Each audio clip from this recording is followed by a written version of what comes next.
Hello everyone. In this video, I'll guide you through how to correct IRS tax return mistakes step by step.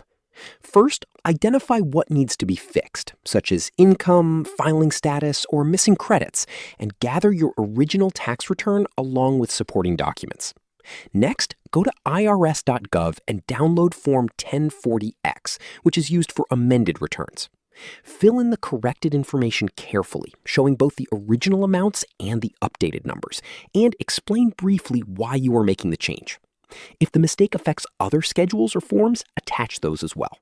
Once everything is complete, submit the amended return either electronically, if eligible, or by mailing it to the IRS address listed in the instructions.